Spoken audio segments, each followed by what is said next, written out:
Yandere Simulator is a game that you no doubt know about. It was incredibly popular several years ago when the first version released, but you may have noticed a resurfacing of sorts.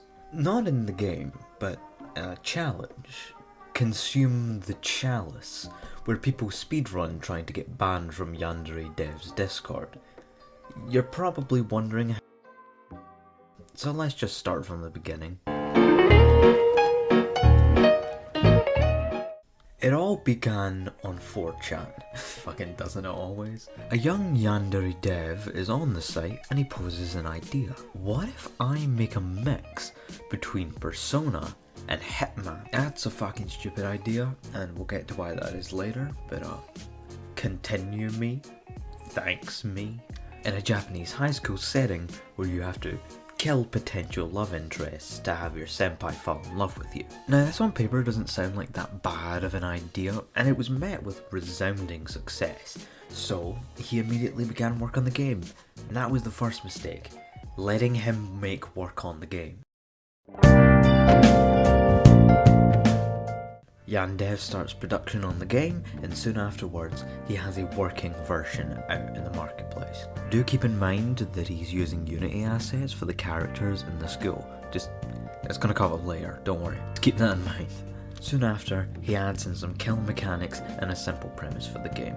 And hey, the game's actually getting some traction, you know, YouTubers are playing it, his Patreon's growing, everything seems to be going great, and this is where the next issue comes in.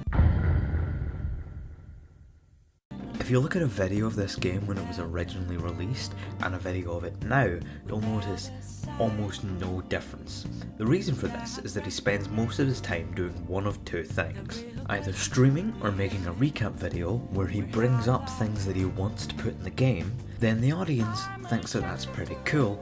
He spends 2 weeks, 4 or 5 months sitting putting this in the game, and then it's a buggy mess.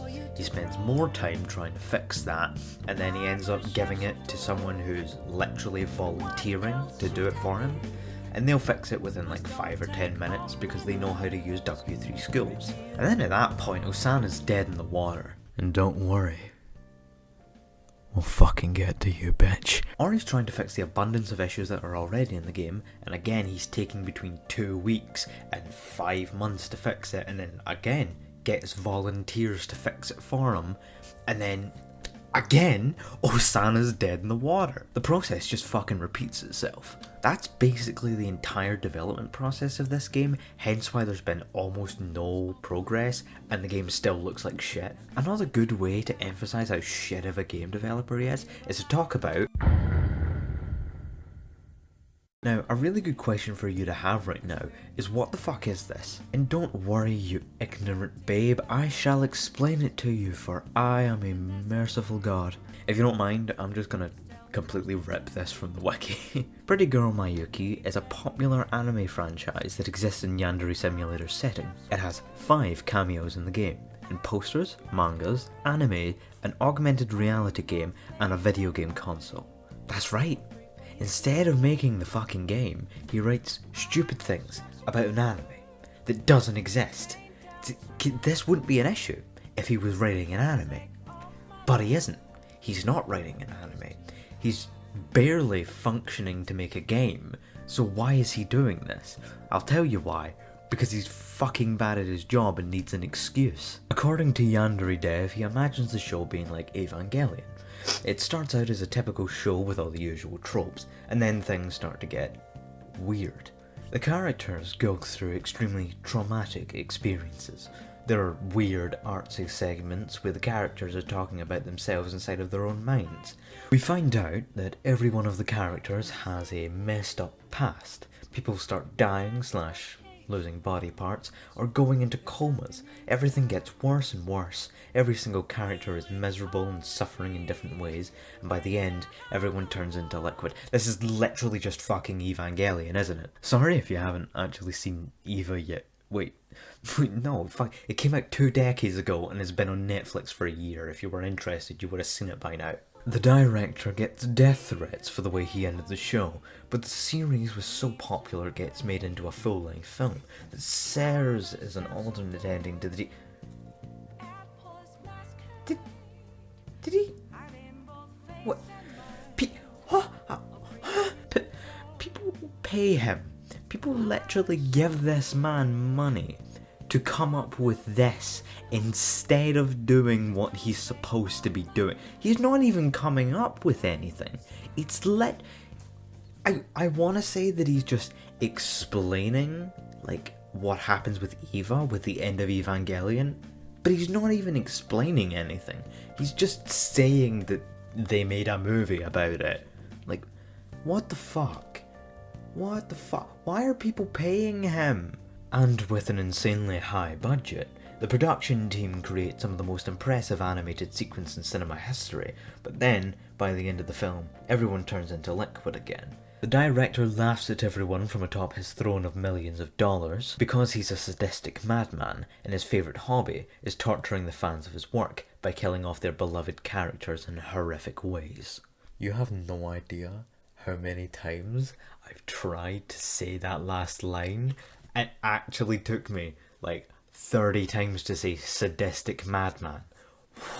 Why was that so difficult? Now, I think that Alex is using Hideaki Anno, the creator of Evangelion, as a sort of self-insert here, because he received threats of a similar nature. Now, I can't find any proof of such threats, but maybe this is the same sort of thing as where people explaining to him how he's bad at coding and how he should have sold the game to TinyBuild when they literally handed that chance to him on a silver fucking platter, and calling him an idiot for that is harassment. But I guess that just goes to show how idiotic he is and what kind of character he has. Speaking of, I'm gonna quickly take a break from how horrendous a game developer he is. Don't worry, there's far more for me to cover there, but we're quickly going to talk about what type of person he is. The man can't take criticism. He is, how do I put it, a child in a decrepit, disgusting man's body. Many videos have been made to emphasize how he doesn't know how to make a video game, but the only person he is fooling are children, which is his main demographic. We'll come back to that. Every once in a while, he likes to upload a video about the harassment. He commonly says that it causes him debilitating depression, and people are spouting such lies about him. But if they were lies, couldn't you just disprove them by actually making the fucking game? And not taking several years to implement the first of multiple rivals. But this isn't the only issue people have with him. There is another allegation. Alex, maybe, possibly, allegedly, perhaps, slightly, have the slightest possibility, most definitely 100% is a fucking paedophile. Let's first talk about the kidnapping mechanic. There is a mechanic in the game where you can kidnap people and take them home to your basement. One of the things you can do is take photos of their panties. Now, I wouldn't have that big of an issue with this if they were adults, but they're high school kids. He has a disclaimer saying that all individuals are over the age of 18, even though everyone is wearing what literally 3 minutes of research took to find out is middle school attire. Although that actually makes sense, since all he knows about Japan is from anime. He has an incredibly, I don't even want to say surface level, because it's just wrong. A good example of how he knows nothing about Japan is the names. Take for example, the nurse. Her name is Nasu. Nasu means nurse, except for the fact that it doesn't. That's actually spelled incorrectly. You spell it like this, like it's pronounced Nasu. It has the little tilde. This wouldn't actually be that big of an issue if it just incorrectly translated to nurse, but it instead correctly translates to eggplant.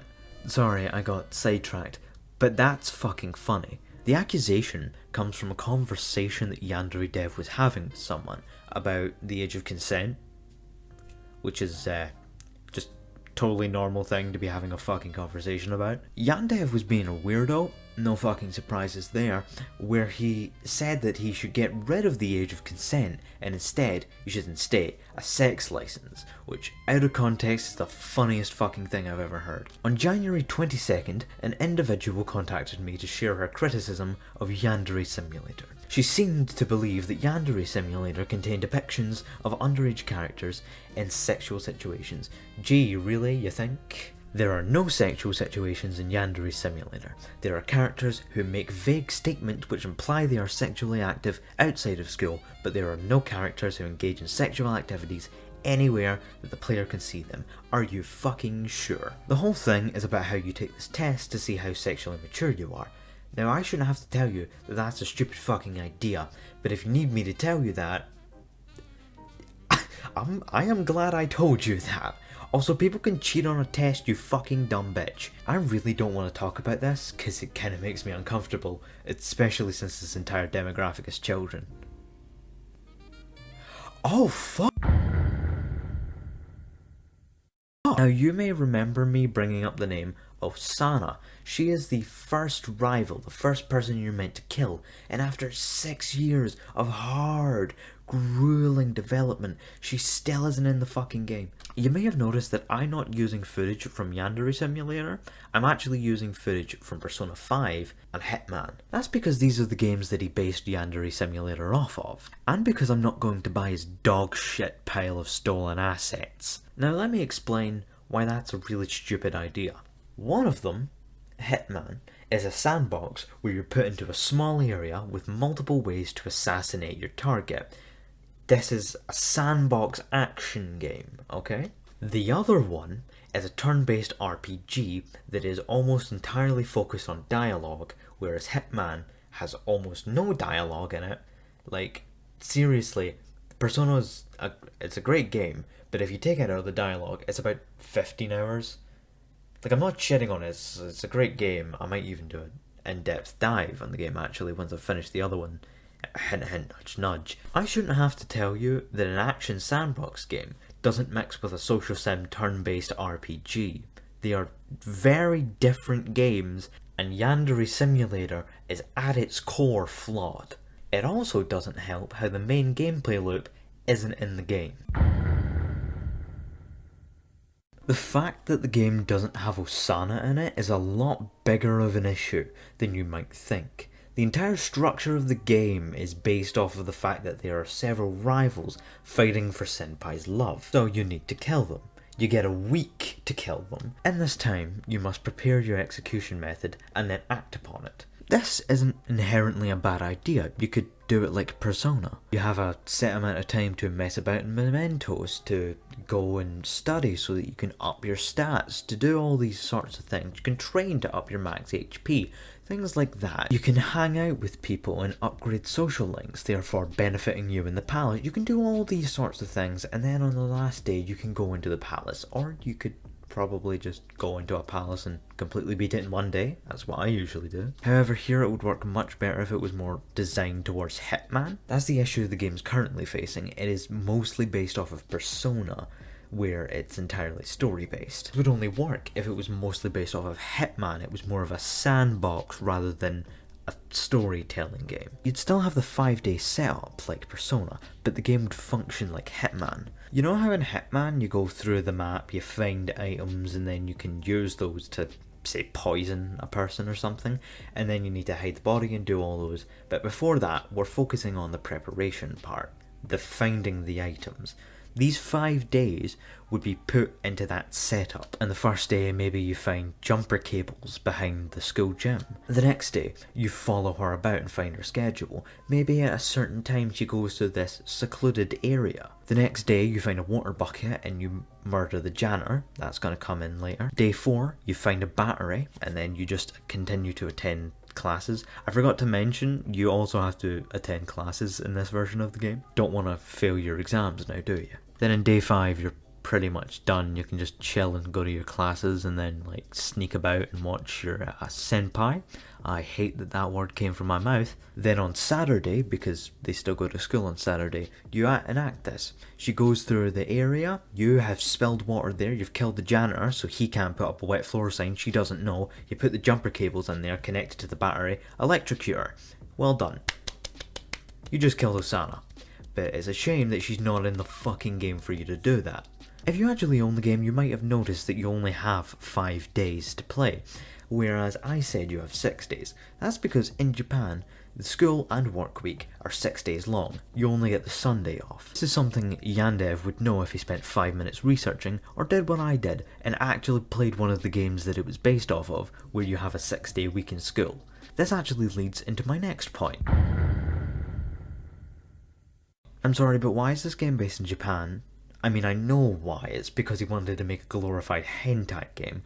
But I mean, he would at least try to make it similar to the place that it's based off of, to the culture that it's based off of, and not literally just be American. Does that mean that Yandere-chan's the equivalent of a school shooter? Okay, come on, Dio. Talk about Osana. You can do this! Wait, I'm literally doing the same thing as Yandere right now. So, Sana. So we made a poll on Twitter, and it was whether he should add an inventory similar to the one in Resident Evil 4, but instead of it being a jacket, it's a teenage girl's skirt. On the poll he made 3 options. 1, only continue if you're going to censor the panties. That is a phrase that came out of my mouth. 2, don't use an inventory system that displays a girl removing her skirt. Or 3, proceed without censoring her panties. Now I'm sure you can gather which one he wanted. And when the majority of people wanted him to entirely scrap the idea, he had a hissy fit about why it wouldn't be true to the game and added it in anyway. This goes to show that he's a massive pervert, which we know already, and that he procrastinates, which we know already. Why are we talking about this? The reason that it's a bad idea to have the game without Osana in it in the first place is that it would be a completely broken mechanic. There we go.